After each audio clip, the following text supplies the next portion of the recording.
Just ahead on CTV News. The woman who served as our state's attorney for the last 7 years just got a promotion. Find out what she had to say to her supporters tonight on CTV News. And we have a new face representing District 5. Plus, tragedy strikes the Suitland neighborhood, a double shooting leaving one person dead and one person currently fighting for their life. I'm Bryce Parker. We'll give you those details and more coming up on CTV News. Those stories and more on CTV News, starting now.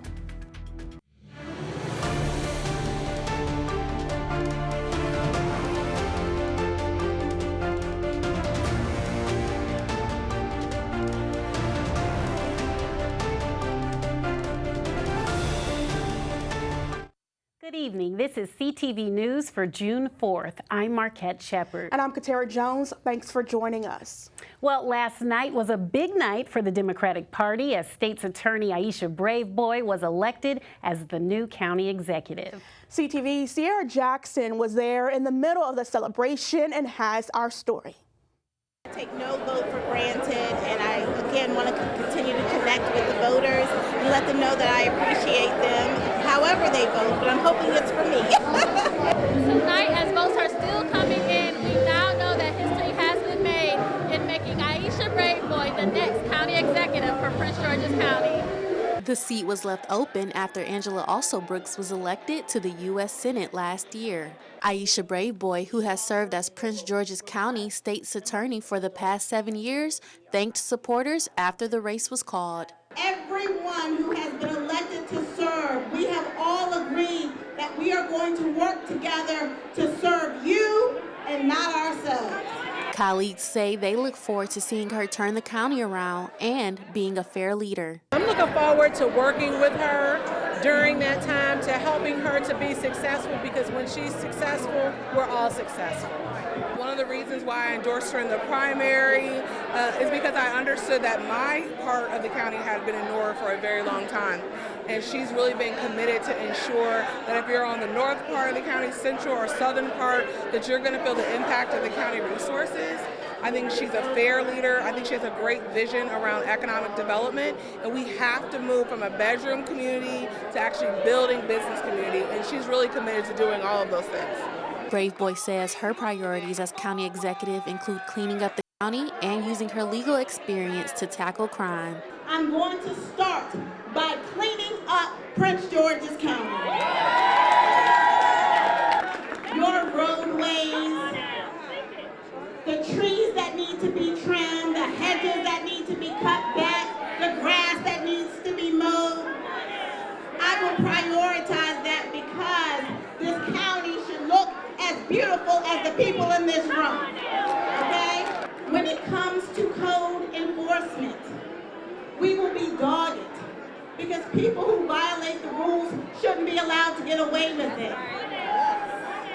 We care about our county, we respect our county. What we understand is where there is neglect, there's likely to be crime.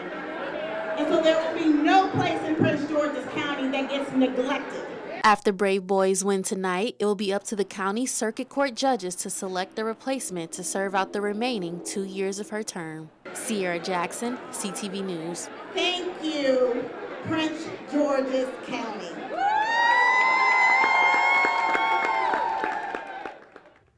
Well, thanks, Sierra. Aisha Braveboy is the projected winner with over 89% of the votes going against Republican candidate Jonathan White. The final results of the race will be called June 13th.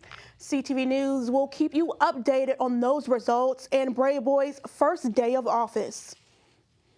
We now have a projected winner of Tuesday's special election to fill the District 5 seat. Unofficial results show that Democrat Shayla Adams Stafford is the projected winner. Adams Stafford received 92.48% of the vote, while her opponent, Republican Fred Price Jr., only received 6.78% of the vote. Adams Stafford will fill the seat that became vacant by current council-at-large member Jolene Ivey.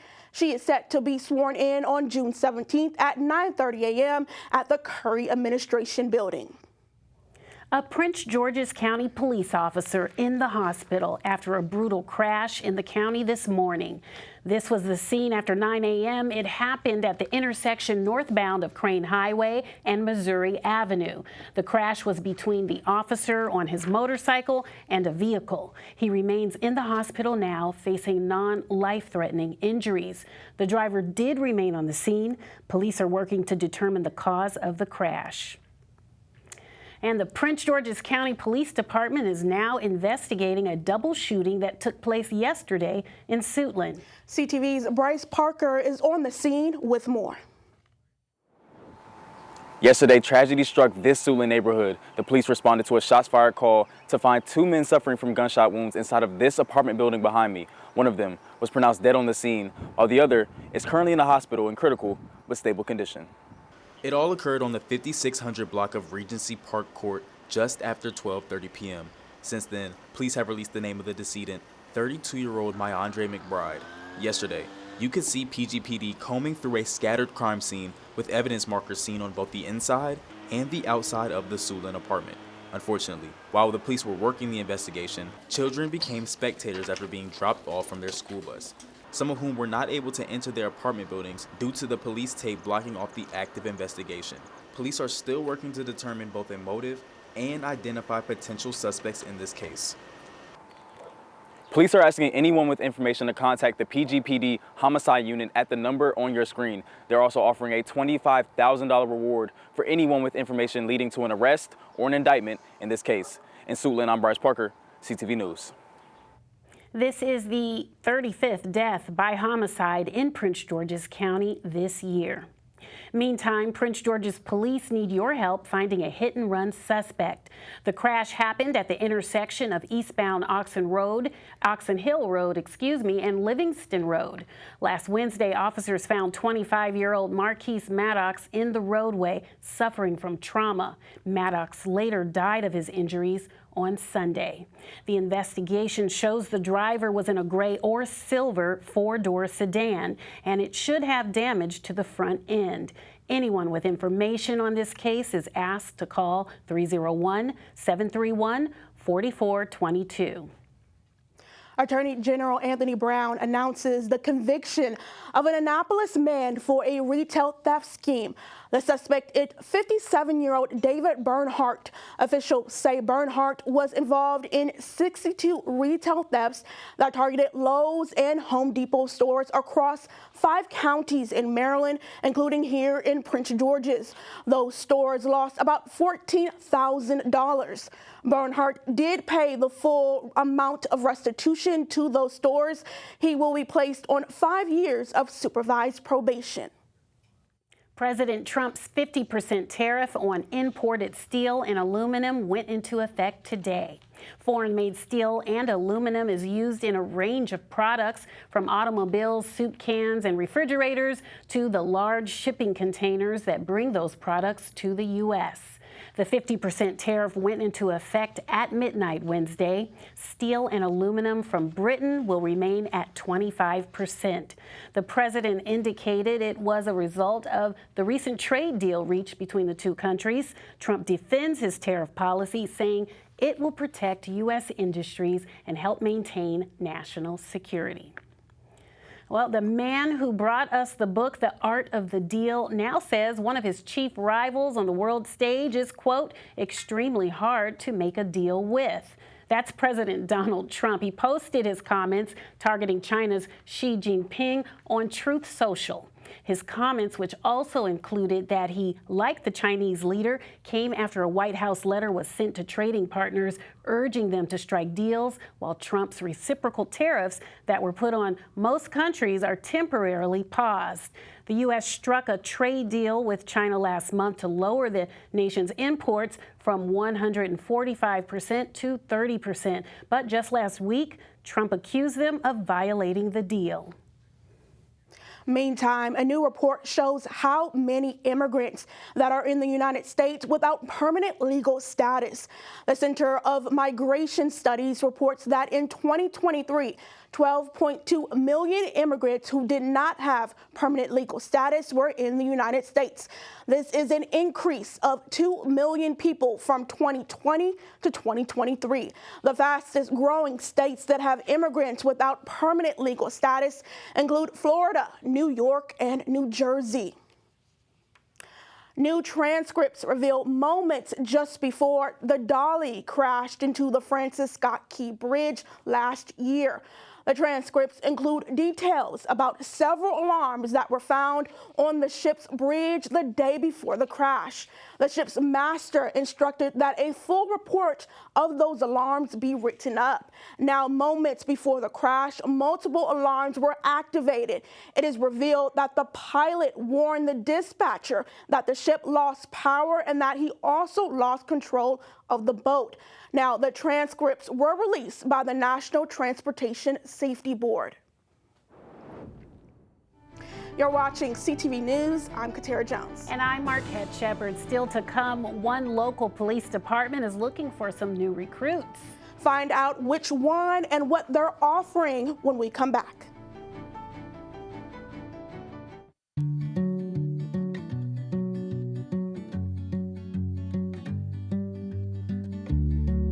When we have the food we need, we are at our best. We push further. We rise higher. We unlock our full potential. When we are at our best, we have more to offer the world around us.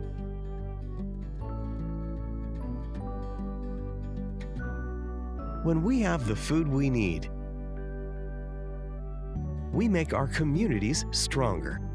Together, we can help everyone get the food they need to thrive. Join the movement to end hunger at feedingamerica.org/actnow. Meet the scan, a simple procedure whose mission is to detect lung cancer early.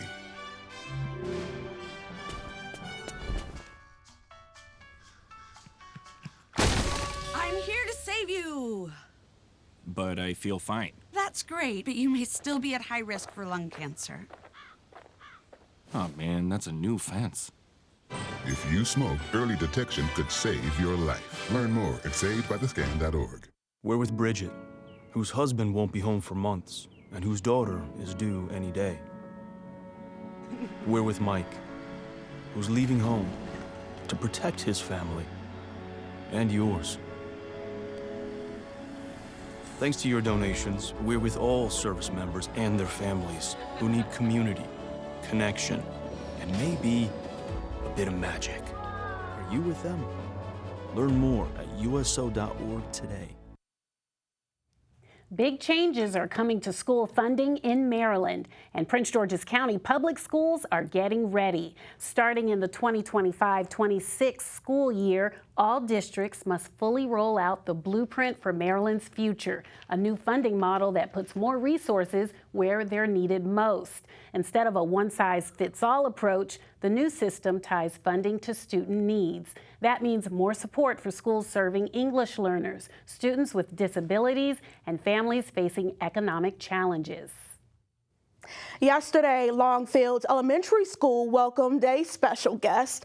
Governor Wes Moore was on the campus touring and meeting faculty of the school, which PGCPS is leading the way for growth in English, language arts, and math. Moore also participated in a roundtable hoping to move education forward in the state. You know, I'm a person, and I know for all of us, we're all here because there were educators who believed in us. There were educators who poured into us. There were educators who made sure that we all knew that the world was bigger than what was just directly in front of us. And that's exactly what you're providing now to all these students. And so to know that education is of the highest priority for me, for my colleagues in both the council and the General Assembly, you know, we're proud that this becomes a moment when we were able to do some, I think, some really, really good work together. Moore says he wants to find solutions to teacher pay and shortage, as well as furthering the progress of the blueprint for Maryland's future. Well, the Bowie Police Department is looking for a few good men and women to join its ranks. This is a recruitment video that began airing on social media recently. Officials say the department is down about a dozen officers, with 67 currently on the force. To help attract potential officers, the Bowie Police Department is offering a signing bonus, $15,000 for someone without prior police experience, and $20,000 for those with experience. Chief Dwayne Preston says the recruiting is challenging. Especially in this area where we're located, close to Washington, D.C. and the other counties within the state of Maryland, we're all recruiting from the same pool of applicants. So a lot of law enforcement agencies all dealing with the same challenges in terms of shortages and staffing issues. And so we're trying to find qualified people. So we're kind of competing against each other, but at the same time working to build up the law enforcement profession here in the state of Maryland. Additionally, Chief Preston says anyone who makes a referral of someone who is hired by the force will receive a $1,000 check. President Trump's so-called Big Beautiful Bill could mean higher health insurance rates for 500,000 Marylanders on the state's health care exchange. With the anticipated expiration of federal health care subsidies, insurers are seeking to increase premiums, 17% for individuals and more than 5% for businesses. Exchange officials say any rate hikes could put health insurance out of reach for many middle-income people at a time when cuts to Medicaid are expected. Officials estimate up to 70,000 people might forgo coverage.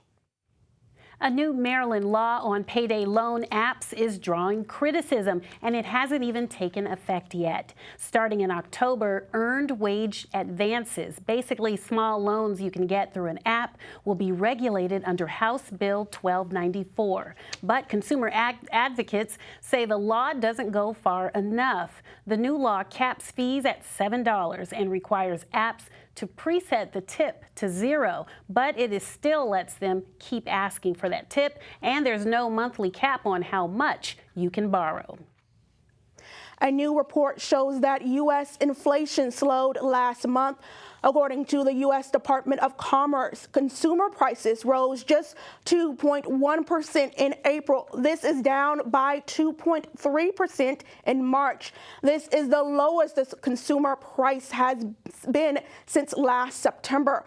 Core prices went up by 2.5% from a year ago. Economists say the numbers indicate that inflation is declining from its post-pandemic spike. However, President Trump's tariffs could possibly impact prices once it goes into effect. Plans are underway for the 4th annual Home Ownership Fair, organized by Housing Options and Planning Enterprises, Inc. Vendors and housing counselors will be on site to talk about the home buying process, taking mortgage loan applications, and to assist with foreclosure prevention. Credit and financial counseling will also be provided, among other services. First of all, to know that they can become homeowners. 2, education around credit, education on paying the bills, education on wraparound services. Because sometimes it's not even so much about the credit or the money, is about other services that they might need in order to become a homeowner. So we want to make sure they're aware of things that are available to them, especially in PG County. The free fair is taking place this Saturday, June 7th at the Hillcrest Heights Community Center. For more information, visit the nonprofit organizers' website at hopefinancial.org. And still to come on CTV News, it's Wednesday, so you may know what that means. It's almost time to meet our Pet of the Week. We have those details on our friend after the break.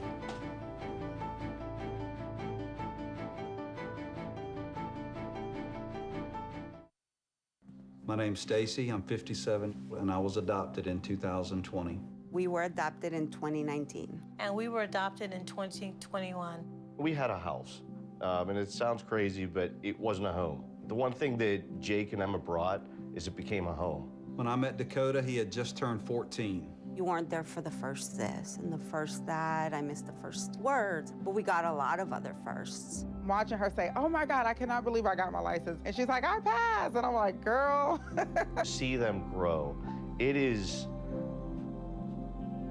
They chose to love us. They didn't have to. They chose us. Family.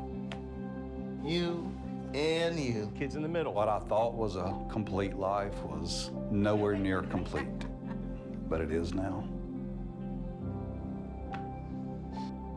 Learn about adopting a teen from foster care. You can't imagine the reward. Visit adoptuskids.org. Got one of these hanging on the wall? You're qualified. One of these? You're qualified too. Love a good checklist? Qualified. Qualified. Qualified. Yep, qualified. Because if you know how to put up anything in your home, you're qualified to save lives by installing free smoke alarms in your community. Go to soundthealarm.org to find a volunteer event near you.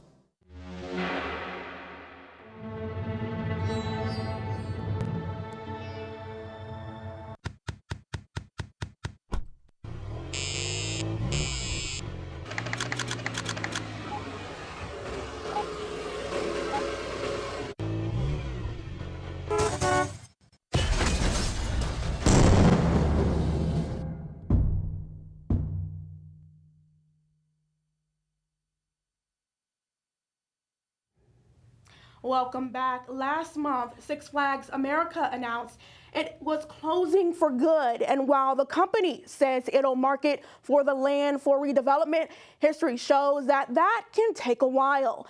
In a recent article, a rural Ohio mayor says Prince George's County should move quickly because companies that abandon parks often don't prioritize the community left behind. In New Orleans, the old Six Flags site sat untouched for years after Hurricane Katrina. The lesson?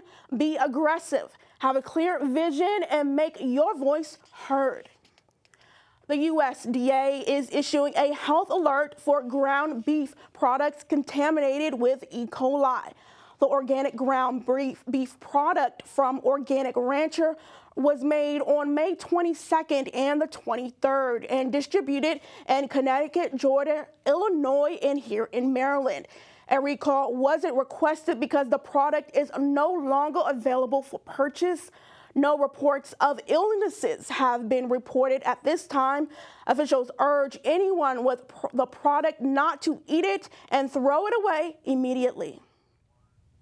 We now have new details about the raccoon captured and put down over the weekend. According to the county's health department, a resident saw the raccoon near the Target parking lot in Mitchellville on Sunday. When Bowie police arrived, they saw the animal foaming at the mouth. On Tuesday, health officials confirmed the raccoon tested positive for rabies. Officials urge anyone who has been in contact with the animal between May 22nd and June 1st to contact the health department immediately.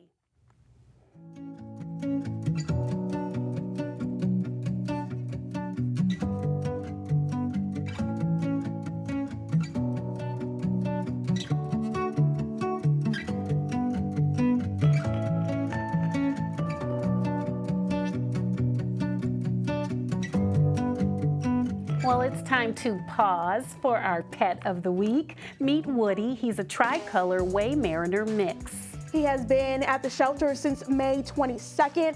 Animal Services says that Woody loves to explore and is ready to fill your life with joy and adventure. Good with other dogs. He plays well in play group with other dogs. He's good with kids. I think he does well in a family with kids, or just a single parent, or two family. Does good with his treats. You eat it right out your hand. You can put them in your palm of your hand or you give them to with your finger. If you would like to adopt Woody or any of his barking friends, call Animal Services at 301-780-7200. And still ahead, Simon Buggs has our Wednesday sports page. That's right. He's got some updates from the Terps basketball team. What's going on, Simon? Stay right there, everybody, because coming right up, One of the Maryland baseball team's best players enters the transfer portal. Find out who after the break. Stay tuned.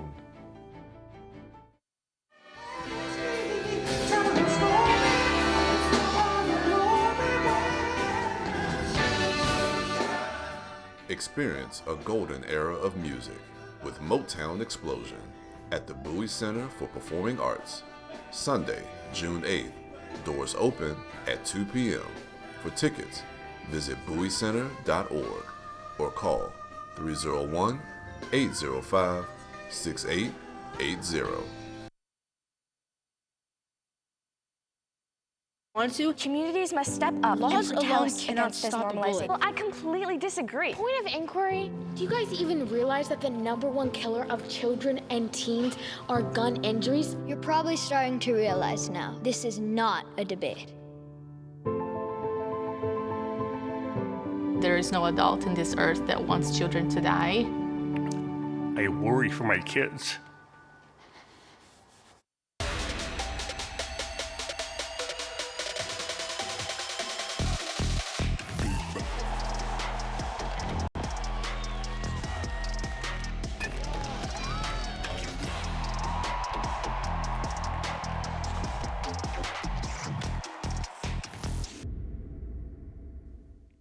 All right, everyone, you know what time it is. Let's get right to it.